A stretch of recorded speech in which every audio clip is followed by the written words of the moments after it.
Hey there, Aquarius. How's it going? I have a tarot card reading for you about what is happening in your life in the month of April. Now, in this particular reading, this is going to be the main themes or energies because on my TikTok, I have already done your week by week April reading.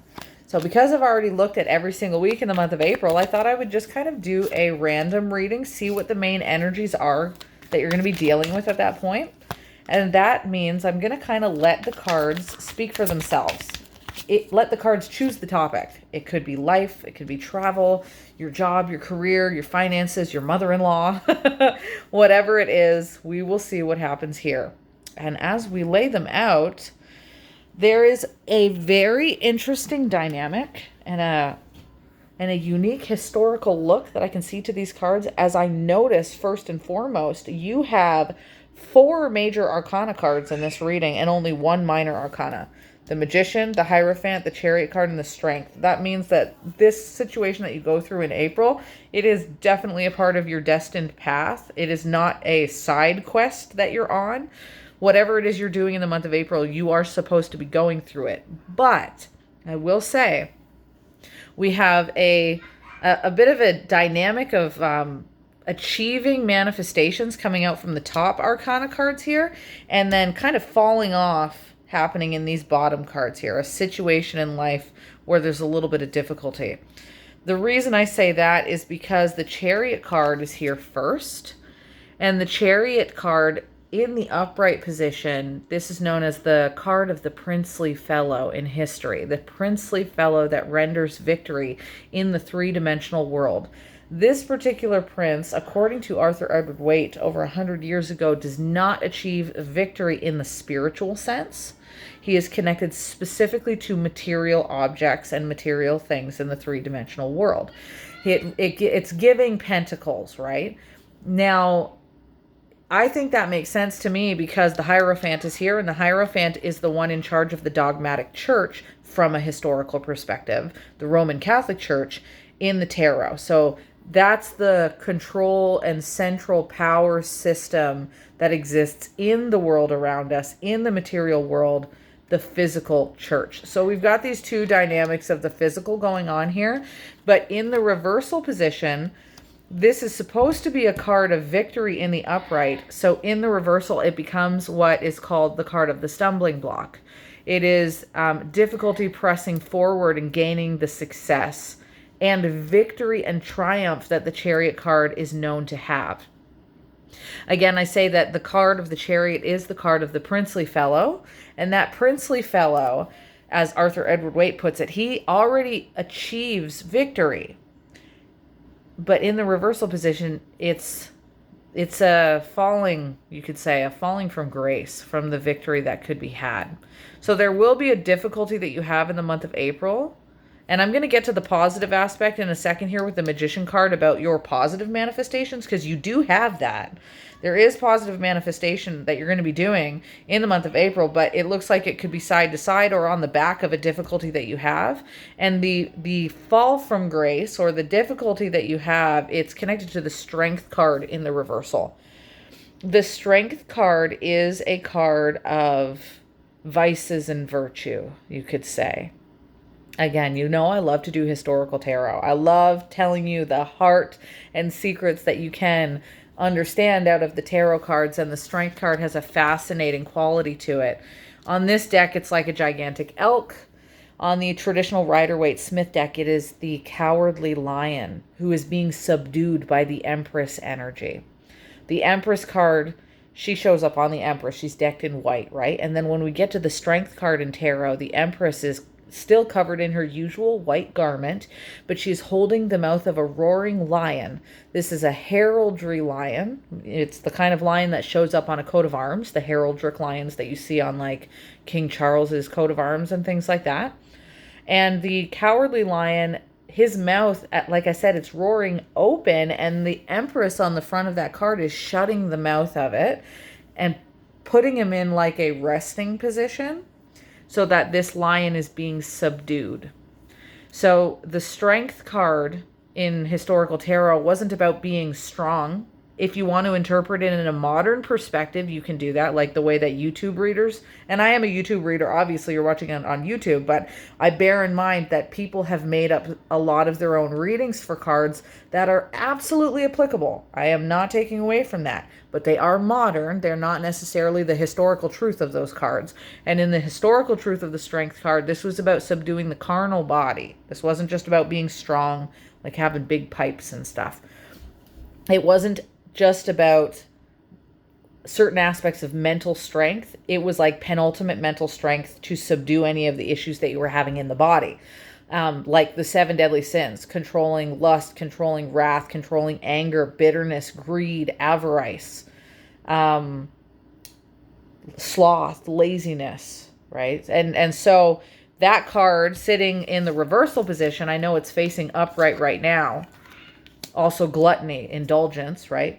In the reversal, it means that there was difficulty or a falling off that you had connected to how you're handling your body, like one of those 7 deadly sins, right? This is situations, and if it's not you, then it might be somebody you know. Obviously, you know that tarot can kind of go like that. If you're focused on someone who's having difficulties like this, then this reading may be tapping into their energy for you. So I mean, if you came to this reading concerned about your friend or your family or whatever the case, that could show up. But for those of you who know that you do have something you've been working on, if there has been substances, smoking, drinking, over lustful activities, over sexualized activities, overeating, not eating healthy enough, too bitter, too much anger, if any of those exist within yourself, then in the month of April, you're going to probably find yourself tackling that theme, so that you make sure that you don't sit in the rigid rule systems or the confinements with the card of the church, the confinements of the body and the physical world. Instead, you bring yourself into the position of the magical and the manifestation world with the magician. Or hopefully, if it's a person that you know about, then hopefully they do. Now, I also see that the 5 of Wands card is here. And the 5 of Wands card feels to me like it's giving the reason why this person is having difficulties with the 5 of Wands, with their body. Why is it that they have let a part of their body get rampant with themselves? Why have they let themselves overeat? Why have they let themselves get over angry? Why have they let themselves be overly lustful and focusing on sexualized things, or numbing their body with substances and drinking, etc.?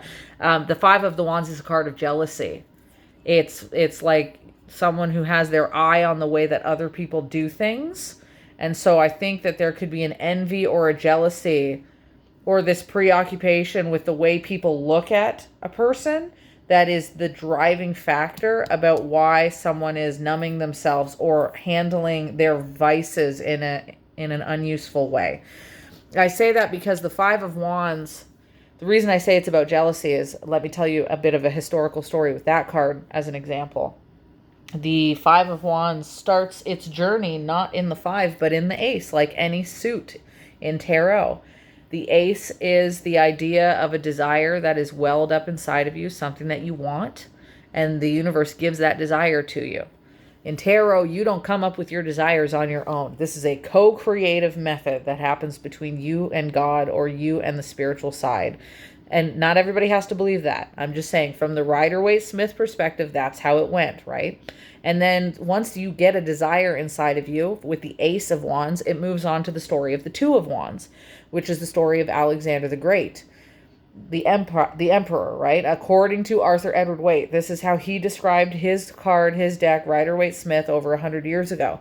The 2 of Wands is this position of somebody who gets to go off into the world and get what they want. Now that they have the desire in the ace, they can say to themselves, okay, how do I want to use this desire? They don't go off yet to conquer, though. They're making the decision about how they want to conquer in the 2 of Wands. By the time we get to the 3 of Wands, then Alexander the Great's character, you could say, he sees his ships in front of us on that card, the 3 of Wands. There's actually boats on that card that Alexander the Great character is kind of looking at and saying, those are my ships and I want them, right? Now he's actually gone off to conquer. Now he's standing in front of his own boats. The gold are on those boats. Once we get to the Four of Wands, the gold is in his hands. It becomes the card of abundance and growth and harvesting something beautiful for himself and his community and the people around him. And once you get to the Five of Wands, which is where we are here, everybody wants the gold that's in his hand. And that is how the Five of Wands became a card of envy and jealousy and knowing that people are watching you and that they've got their watchful eye on you. So the Five of Wands becomes this card of tension and difficulty, which can show up in our lives in a variety of ways. As an example, the Five's jealousy can turn out with connection to the Strength card situation here as a person who knows that they want something in life. They want, right? Or they have envy towards, or they want to covet. They want to take something like an identity. Maybe they want to be looked at in a certain way. And because they were never looked at in that way, they start to numb themselves, right? Maybe they had a relationship that had gone wrong. And because it went wrong, they started to numb themselves. Maybe because they didn't have enough money, they started to use what money they had to overspend, right? Or maybe they felt like they had a poverty mind frame. They saw what other people had with money and they wanted more of it, like avarice. Maybe they see how other people are treated and it makes them angry and envy, so they get wrathful. You see what I'm saying? There's a direct connection that happens when somebody covets and wants what other people have, or when they want to be looked at a certain way. And if it doesn't happen because the Chariot card fell off, then we have somebody who is prone to this weakness where they start to comfort themselves. And this is the challenge. Whether it's you or whether it's somebody that you know, challenging that person or yourself to understand the dynamics of the system with the Hierophant, the system you have built for yourself. Your day-to-day rituals exist in the Hierophant card. And if those rituals are doing you a service, or if those rituals are causing you to sit in those vices to your detriment. Now that brings us to the last card, the Magician. A card which I think I might actually pull out an extra one here. Because the Magician in the upright position, well, think about it. It's a magician. What do? They deal with either magic or they deal with illusion. In the upright, they are dealing with appropriate magic and manifestation. It is seeing clearly. It is seeing that desire with the Ace of Wands. Because remember, a lot of people miss this. The Magician, on the traditional Rider-Waite-Smith deck, he has all of the suits in front of him. He's got a table in front of him, and he's got wands there, he's got pentacles there, he's got a cup there, he's got a sword there, anything. He could use any of those tools. But what's the tool that he chooses? He holds his hand up and he holds the wand.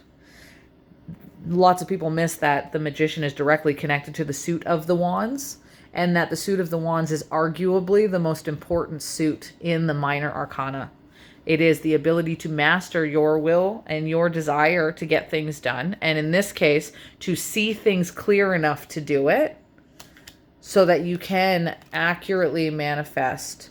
I'm going to put these back here a second. So that you can accurately manifest your goals and your desires by seeing so clearly that you can see where the difficulties are in the way that you are spending, or the way that you are dealing with your eating, or your bitterness, or any previous illusions that you are now seeing clearly about. Now in April, this is the key for you. You are seeing clearly. You are seeing, hey, there's a problem, and you're seeing exactly what dynamics exist in that problem so that you can navigate it in the future to getting your actual manifestation. Or you're seeing it for this other person, if you happen to come into this reading focusing on another person.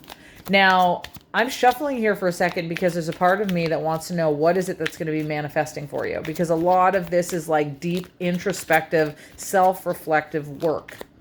This entire reading seems like when I ask myself, what are you dealing with in the month of April? Looks like you're doing some internal digging. But this manifestation card is here, so it makes me think there's a little bit extra. There is something you're manifesting, and I want to know what. Ooh, we got 2 cards coming out. Wish fulfillment. Look at that. That's crazy business, eh? The Queen of Wands. That's a perfect for this dynamic here. The Queen of Wands. It's comfort. And for all of you, comfort. See, it's in the reversal position though. So it's that you haven't got the comforts that you want. You haven't got the certain wishes that you want, so you're manifesting towards the comforts that you want. Some of you want comfort in relationships. Others of you want comfort with money. Others of you want comfort with the home that you live at or the job that you have.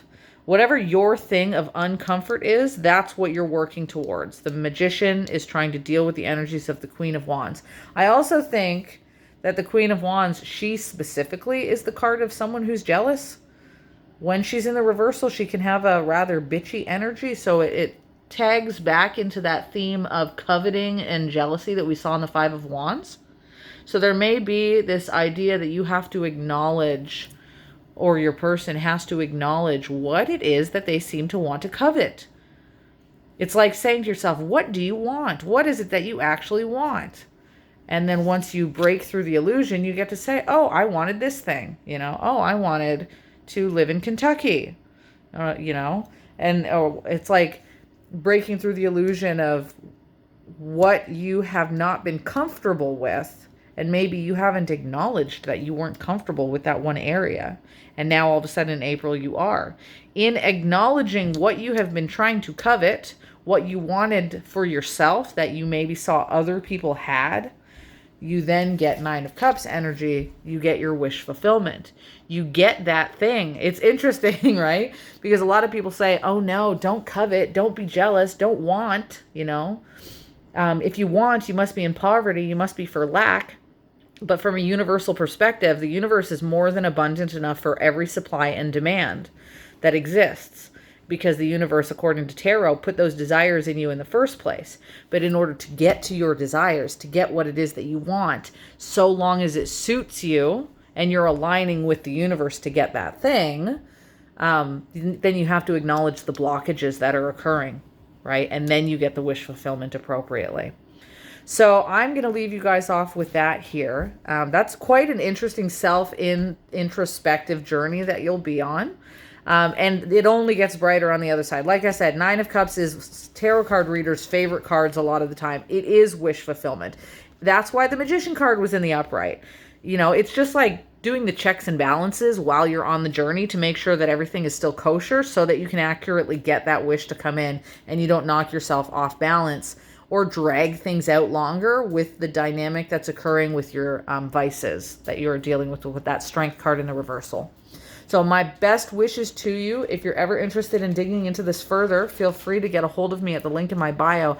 I do have a St. Patrick's Day sale going on right now. Any 2 questions, whether it's love, career, travel, full readings, random readings, any 2 questions for $10. Really neat, full-blown sale for St. Patrick's Day up until the end of the month. Or if you'd like, you can always check out the TikTok that I have where the rest of your tarot readings are. Your life readings, your love readings, your other April readings. I will talk to you guys later. Thank you very much for joining me here, and ciao for now.